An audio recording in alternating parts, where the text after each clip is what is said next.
Chapter 6. Octavia felt more than a little ridiculous wearing the university-designed saddle. She'd so far resisted the urge to refer to herself as a walking billboard, but only out of respect for Vinyl. The unicorn was very insistent that she wear it for some reason.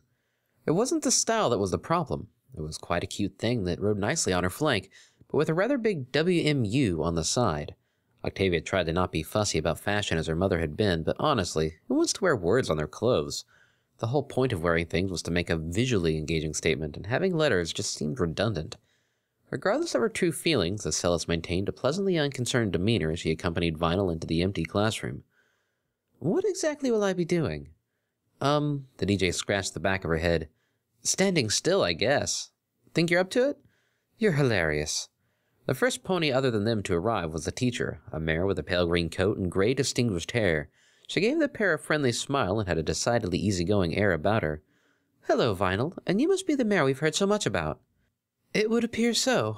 Octavia glanced at Vinyl, wondering what exactly so much entailed. The teacher also possessed a remarkable ability to sense her thoughts. "That was a joke, dear. Vinyl hasn't told us anything about you. I see that you will certainly meet our needs, however.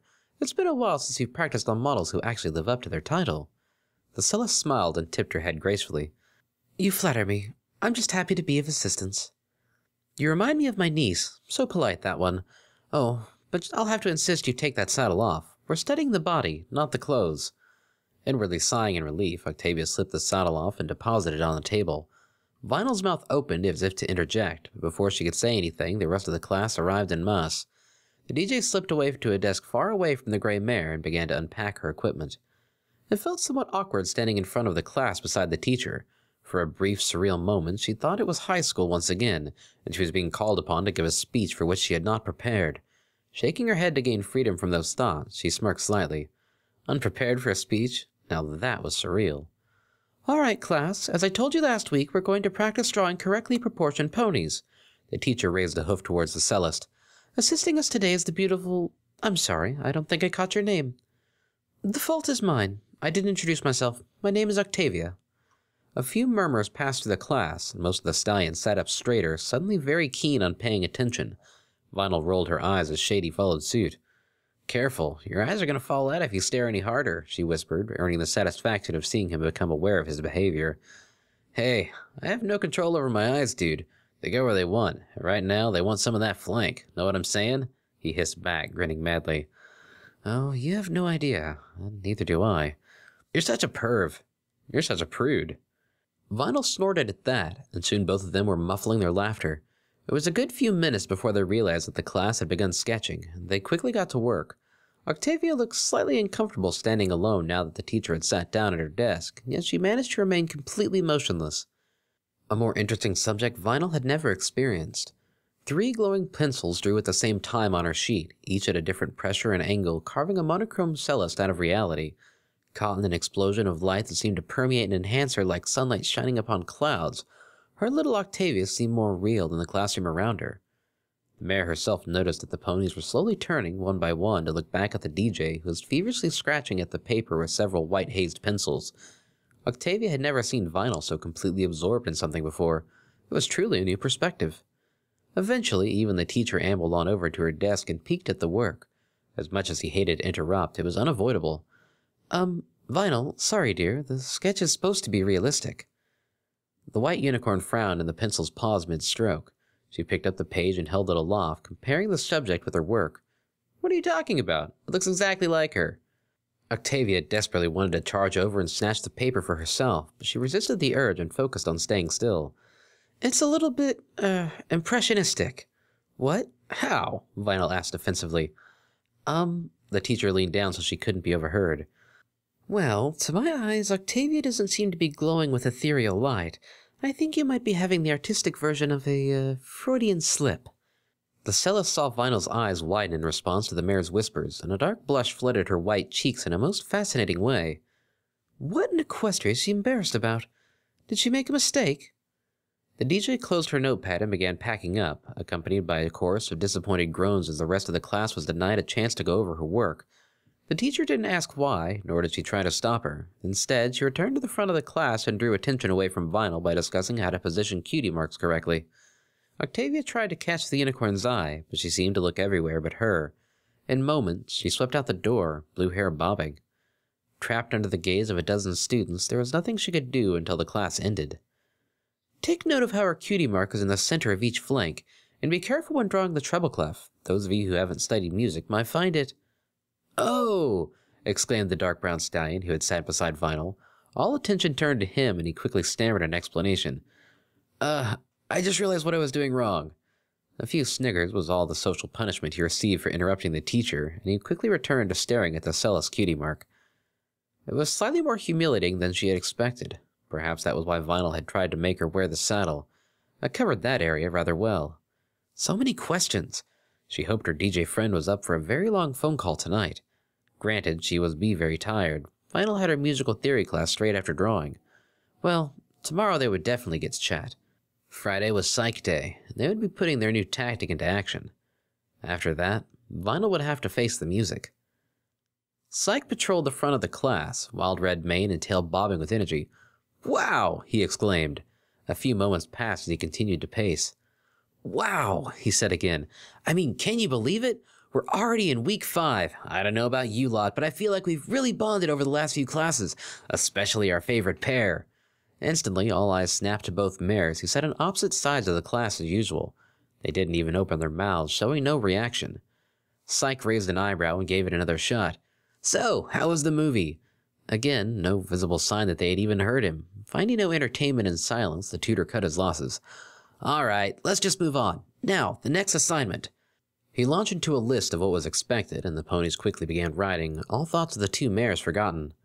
From across the classroom, Vinyl desperately wanted to wink or smirk at Octavia in celebration of their apparent success, but she knew it would cost them dearly if some pony noticed.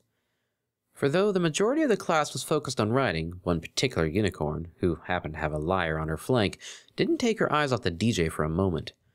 Her left eye was darkened by bruising, giving her quite a terrifying scowl. Interestingly, Bonbon sat in a different table today, and winced every time her left forehoof touched something.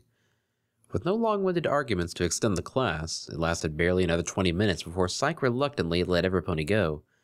"Sorry, every pony, I guess I started planning these things around their arguments, and now they're clearly conspiring together to disrupt my class." He looked between the two quickly. "No? Alright, fine. Same time next week, every pony." Surprisingly, he actually seemed a bit confused by their tactic. As they dispersed, Vinyl took her usual path up the hill back towards the main court. Octavia suppressed the urge to catch up and began interrogating the DJ. She had waited all day for this. She could wait a few minutes longer. Unfortunately, that insufferable green unicorn was going the same way, glaring at Vinyl from behind. With her in the way, there was no way Octavia would be able to speak to Vinyl in private. Lyra seemed intent on not letting the DJ out of her sight. With no other options, the Celis resigned herself to trying a late-night conversation. It irked her that things kept obstructing her righteous questioning, but she kept calm and changed course, heading back to her flat. So help her, if Vinyl didn't answer the phone. Calling Vinyl. It was only midnight, but Octavia couldn't wait any longer. She had never realized just how boring being alone was. It was so quiet. More than once she wished she could hear Vinyl snorting back a laugh, or speaking loudly and giggling between words like she did when she was feeling playful. She'd sometimes wave her hooves around excitedly when ideas occurred to her, or when the Celis confessed she hadn't listened to certain artists. "You're joking, right?" she'd say, raising her eyebrows indicating that her eyes were wide behind the glasses. "Not in the slightest. I told you I didn't listen to much of that dubstep," Octavia would reply, further inciting shocked reactions from Vinyl. "But it's the greatest kind of music ever." "Hey? Hello? Yo, Octavia, are you there or what?" Snapping out of her daze, she quickly remembered what she was doing. "Oh, hello, Vinyl. Sorry, I was distracted." "All good. What's up?" For a moment, her mind blanked. What was so important again? There was a muffled crunching from the other end, meaning Vinyl was having a midnight snack. She always ate like a pig, yet still managed to stay the perfect weight. Maybe she could ask her how she does it. "How are you not fat?" A pause. What?"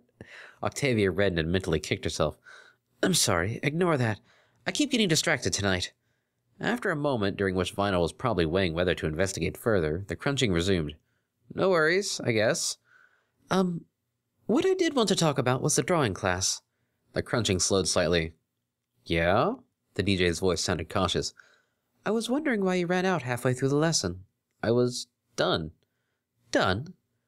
"Done. Finished the sketch and the dude let me go." "Oh, that's it? She just finished early?" That didn't explain her avoidance of the cellist. Although, did she really avoid her? Or am I just so needy they require attention at all times? Yup. The Earth Pony was slightly startled until she realized that the DJ could not, in fact, read minds, and was instead trying to continue the conversation. I suppose with that out of the way, what are you doing tomorrow? I got a whole heap of stuff lined up this weekend. I don't think we'll have time to chill until Monday. Octavia couldn't help but feel slightly hurt, but she did her best to squash the feeling. That's okay. However, we both have 2 lectures on Monday.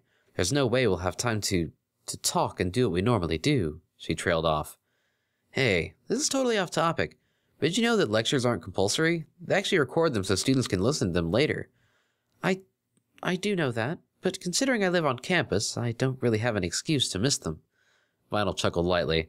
I'm glad to hear that. So, by the time your second lecture ends, it'll be like midday, right? The cellist wasn't sure how any of this was relevant. Yes, that is correct. And your first lecture starts at 8:30? Yes. What do you do during the break between lectures? I'm not sure where you're going with this, but usually I get something to eat and study in the library. Now she was really confused. Uh-huh. All right, that works out awesomely. I promise you, Octavia, we'll find time to chill on Monday. Vinyl giggled a bit, but seemed to try and control herself. You're being very strange tonight. Have you been drinking? The cellist asked warily. What? No, but that does give me an idea. Sorry, babe, I gotta go. Later. With a click, Octavia was alone again. No doubt Vinyl was off to a bar to get extremely drunk for no discernible reason. There was one activity they would never share. Hiding behind her age might work now, but that would change in a few weeks' time. Then, well, she'd cross that bridge when she came to it. It would be tough. Wait, did Vinyl just call me babe? Octavia almost squealed. My first nickname!